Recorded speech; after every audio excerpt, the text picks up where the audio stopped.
Hey, it's Bergeron here with you, and today we're going to look at paper. We're going to look at different types of paper and what each different type of paper is used for. So grab a cup of coffee and let's do it. Okay, so every day I get questions from my students about which paper to buy, what paper is good for what. So here it is. I'm going to break it all down for you, and I'm going to give you a real quick tutorial about this. This is a sketchbook, just a regular black 8.5 by 11 sketchbook. This paper is Bond, okay? Bond is the simplest paper that you're going to have as an artist. You know that paper that you put into your printer, 8.5 by 11? That's Bond. Bond is a very, very thin paper. You'll find it in most sketchbooks. You'll find it little sketchbooks like this. This is Bond. It's usually smoothed on both sides. No good for painting, not a paintable product, okay?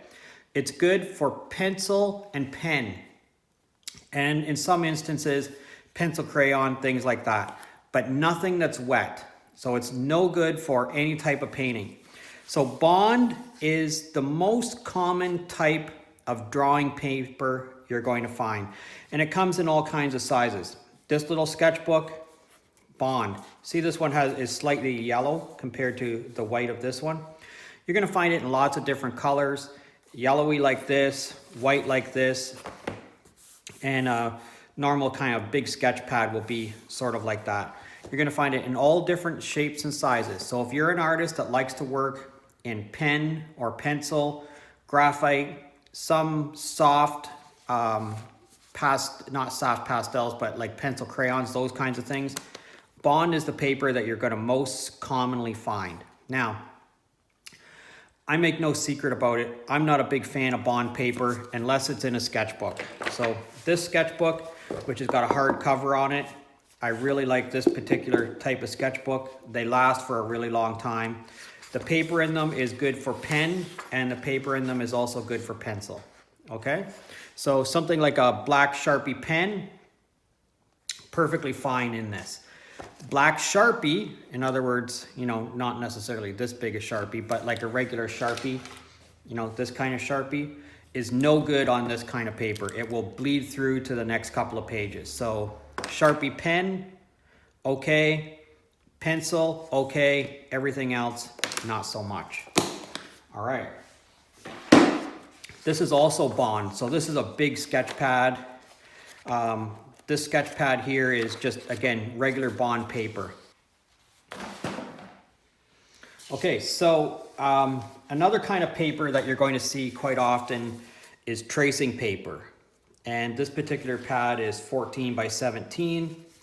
And you'll find tracing paper is, not that, this. It's very thin. You can see, you can see my hand through it. That's actually more than one page. You can see my hand through it very easily. You'll certainly be able to see things like words. See things like this. You'll be able to see that through there fairly easily. So if you wanted to trace something, or if you're making a template, tracing paper is going to be the paper that you're going to want to use. The other thing that I use tracing paper for is I put this over all of my work that's in my portfolio so it won't get smudged, okay?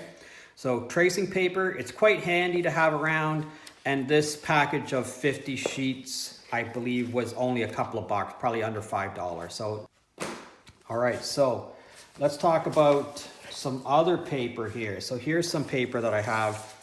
This paper is for pastel. This is a Canson product. I really like Canson papers. This, you'll see there's all different colored stuff in here for working in pastel on. You can also use this paper for working in pencil crayon, soft pastel. It has a textured surface. One side is quite flat, the other side is quite textured. And the reason why it is textured is that it will take the oil pastel or soft pastel into that little bit of textured surface and hold on to it a little bit better, okay? That brings us to this, which is probably my favorite, one of my favorite kinds of paper, and you can tell what it is by the outside edge usually. This is Stonehenge, And Stonehenge is a fairly thick paper. You'll hear it. Okay. Bond paper is not going to make that sound for you. This is Stonehenge, which is a paper that you can draw on it. It's a multimedia paper. You can also put, it'll hold any amount of wetness that you want to put onto it. Very, very thick, very, very strong paper. And this is a gray version of Stonehenge, okay? Usually you buy this in a big sheet and just cut it down to whatever size it is that you want to use it in. I do most of my commission work on Stonehenge. I don't work in the gray one very often, but I do have it. This is a piece of watercolor paper. And this is Canson watercolor paper, okay? Canson watercolor paper is probably my favorite paper to work on. Really, I love using the Stonehenge stuff, but this is the paper that I use all the time. So let me explain to you what this means, okay? This is Canson 12-inch by 18-inch watercolor paper, 140 pound. So 140 pound is kind of industry standard paper. 140 pound, here's how they come up with this. They take 500 sheets of paper. 500 sheets of paper is a ream of paper. And they take 500 sheets that are 20 by 30 inches and they weigh it. And it weighs 140 pounds.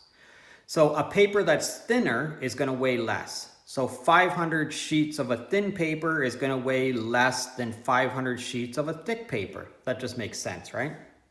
So you want to stay away from watercolor paper that is 90 pound. 90 pound watercolor paper is perfectly fine for drawing on. It will not take very much water. It is not what it is that an artist needs to be working on. It's usually considered student grade. So if it's under 140 pounds, 90, 110, 120, you'll see a whole bunch of different variations, but usually 90 and 140. If it's under 140 pounds, stay away from it.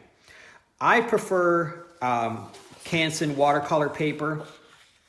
All of my drawings that you've seen me do on YouTube are all done on watercolor paper. I work on watercolor paper most of the time. It's thick. You can hear the thickness of it.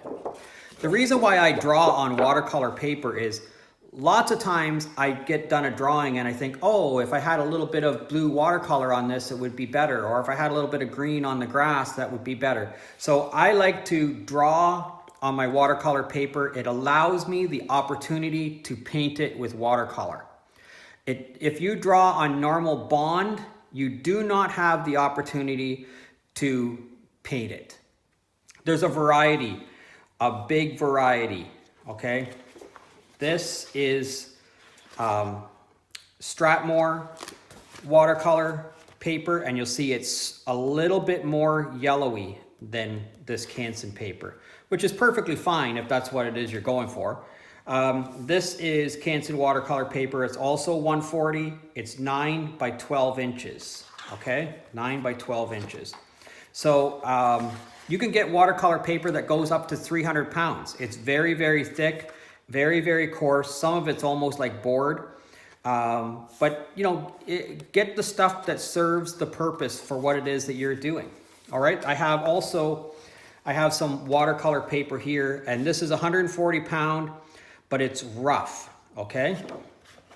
You'll see it. You can see the texture on it. It's a very, very coarse, rough paper. Now, when I am painting something that I want the painting to be gritty or have some texture to it or have some, grab onto the paint a little bit rougher, this is the paper that I use. I really love the roughness of it. Most people don't, to tell you the truth. Most people want it fairly flat and fairly smooth. Here's where the flat and smooth comes from. When the pulp is made from the logs, it's bleached. And if it gets rolled through hot rollers, in other words, the pulp comes down and there's two hot rollers that roll and the pulp goes in between them. If the rollers are hot, you get a smooth surface. If the rollers are cold, you get a rough surface. So rough surface means generally that it's cold rolled, all right? Smooth surface usually means it's hot rolled. There's a variety of other uses for watercolor paper. This is my sketchbook. This is a moleskin sketchbook. And this is watercolor paper that is in here. The great thing about watercolor paper is that I can use this for pen, I can use it for pencil crayon, more pencil crayon, I can use it for watercolor. So I have the opportunity, with this particular moleskin sketchbook, I have the opportunity to draw and just leave it as pen, or draw and paint it. Okay, here's a smaller version of it. This is the same paper, and you'll feel this paper as soon as you pick up a moleskin watercolor book. You'll feel that the paper is not thin. Okay, it's very, very thick watercolor paper. It's 140-pound watercolor paper that's in there, versus this, which is very, very thin bond drawing paper. Okay, I hope that helped you out. I hope that gave you some idea of what paper to use. My personal preference is I do everything on watercolor paper. It allows me the opportunity to draw and paint it later, or to just paint on it. So that's my personal opinion. That's the stuff that I use. If you have a question or a comment, please leave it in the comment section. I'd love to hear from you. If you learned anything from this, please click liked. And if you're currently a subscriber, I thank you very much. And if you're not currently a subscriber, please consider subscribing to my channel. Thanks a lot for joining me, and check me out again.